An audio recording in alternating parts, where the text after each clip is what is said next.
afternoon, everyone, and welcome to Live at 4 on this Monday after a kind of a snowy weekend. It was a snowy weekend. Still a little on the chilly side, though, for the middle of March. Yeah, it should be a lot. It's a great January day out there. Yes, exactly. We'll get to the weather in a minute. But first, who do you believe?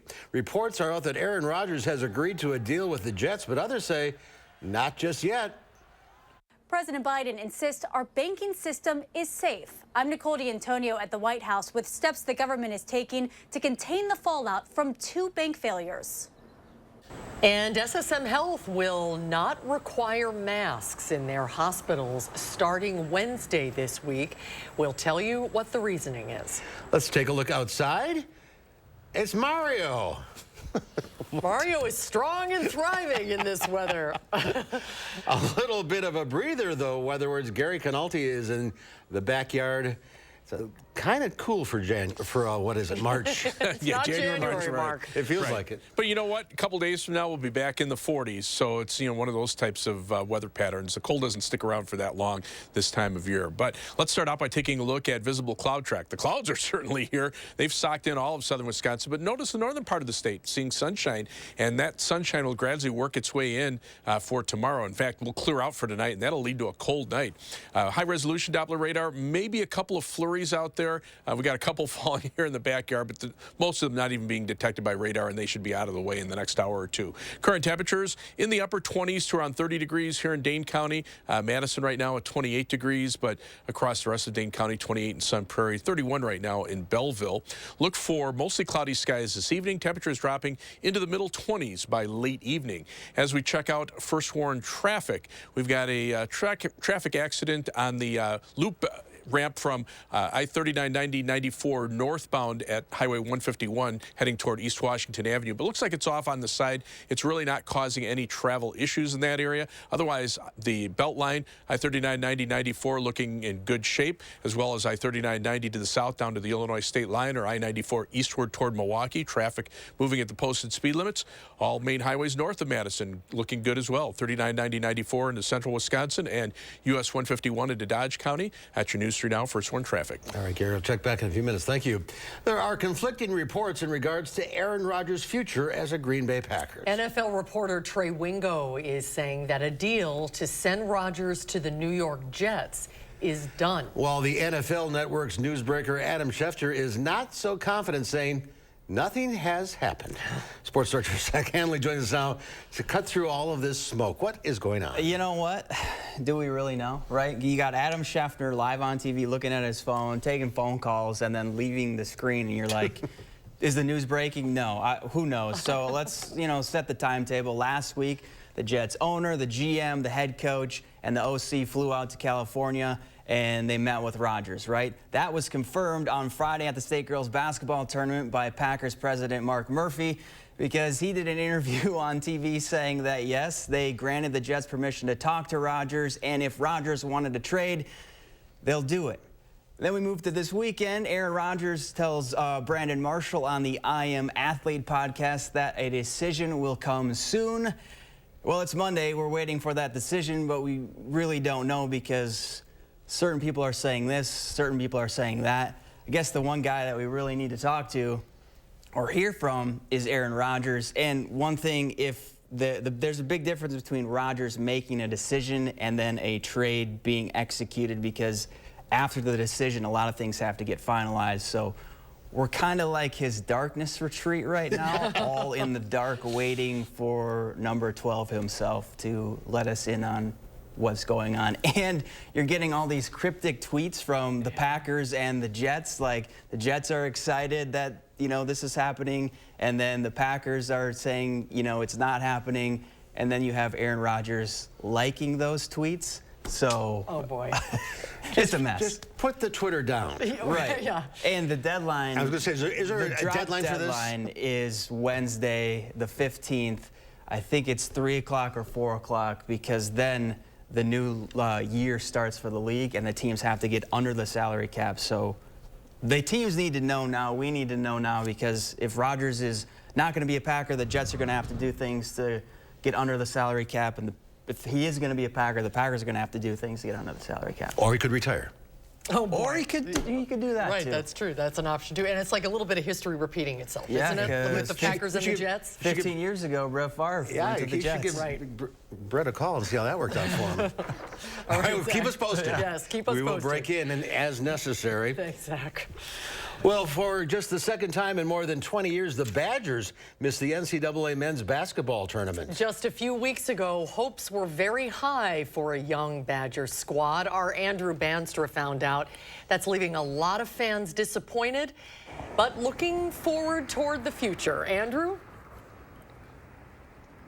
Yeah, that's exactly right, Susan and Mark. Now, fans expected a possible decline, losing some firepower last year here in 2023, but even a month ago, I think most Badgers fans at least held out pretty high hopes that they'd make this year's NCAA tournament, but we found out yesterday they did not. Instead, the Badgers, who finished 17-14 and were bounced in the first round of the Big Ten tournament, are headed to the NIT for the third time in program history. That left fans like Jack wondering, is this an anomaly or a sign of things to come? You're really wondering, can we go up from this, or are we starting to kind of go on a decline here? But, you know, Chucky's going into his, junior year next year. So, if he can perform a little better, had a little bit of a sophomore slump, maybe they can do better. But I don't think guards should get fired. I think some people are calling for his head, but, I don't personally think that's the right choice.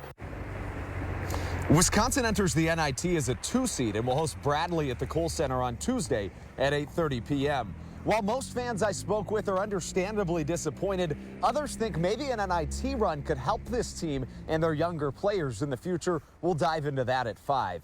For now, at the Kohl Center, Andrew Banstra, News 3 Now. Andrew, thank you. We'll see you at 5. SSM Health will no longer require universal masking at its hospitals beginning Wednesday.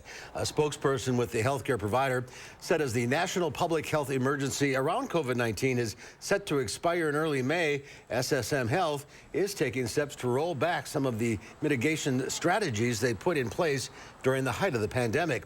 The spokesperson also said vaccines and treatments for COVID are now widely available. They continue to see COVID cases in their service areas stabilize and decline. Numbers in the race for Wisconsin Supreme Court show that election has broken all records for the most expensive judicial race in the country.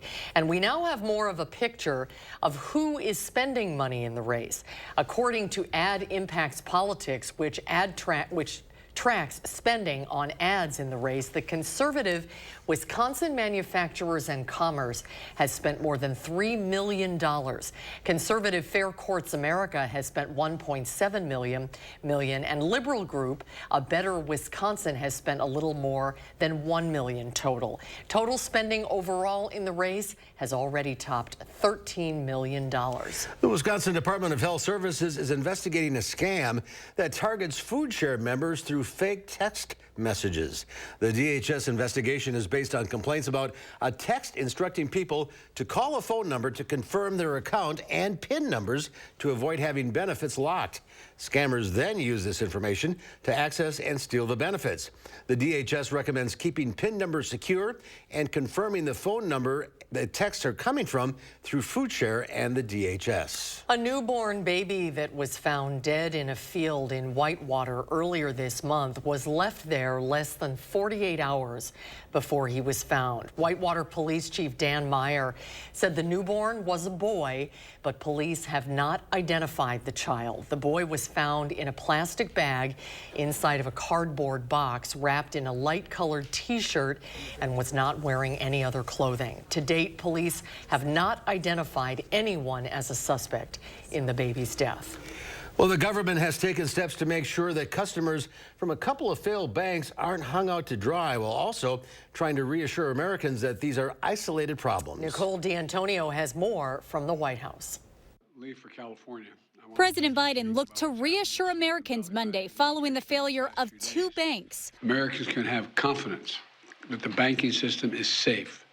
Your deposits will be there when you need them. The federal government announced emergency actions after the collapse of Silicon Valley Bank Friday and closure of Signature Bank in New York over the weekend. When we learned of the problems of the banks and the impact they could have on jobs of small businesses and banking system overall, I instructed my team to act quickly to protect these interests. Sunday night, the Treasury Department, Federal Reserve, and Federal Deposit Insurance Corporation announced they will ensure depositors have full access to their money today. That's a lifeline for customers, including Melanie Travis, founder and CEO of a swimwear company that banked exclusively with SVB. It's payroll, it's all of our bills, it's how we pay our suppliers. It is everything that the company has, and it was gone in an instant.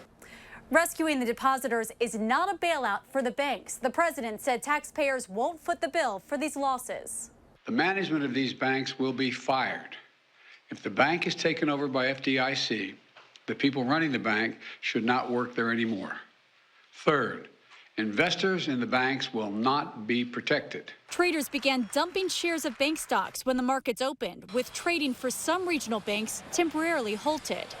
Nicole D'Antonio, CBS News, the White House. And the American actions taken by the government to protect customers of Silicon Valley Bank and Signature Bank could be extended to some of those regional banks if any of them should fail. The Wisconsin Bankers Association told the public in a statement today that Wisconsin banks are safe despite the failure of the Silicon Valley Bank and Signature Bank. The association statement comes in the wake of President Biden's nationwide address this morning, telling the public to have confidence and that the country's financial systems are safe. The president of the Wisconsin Bankers Association said Wisconsin banks do not operate in the manner that caused the failure of the Silicon Valley Bank in California and Signature Bank in New York. Pope Francis today marks 10 years as the head of the Roman Catholic Church. He celebrated Mass with cardinals and released his very first podcast. The 86-year-old reportedly asked aides, "What's a podcast?" and then jumped into the conversation, saying that the best gift on his anniversary would be peace. Taking his name after St. Francis of Assisi, Pope Francis stunned the lavish papal apartments, residing instead in a modest hotel for visiting priests. He washed prisoners' feet, advocated for refugees and migrants, and even cracked open the door for the LGBTQ community. But despite setting up new standards for reporting clerical sex abuse, victims say there hasn't been enough consequences for bishops accused of harboring predator priests.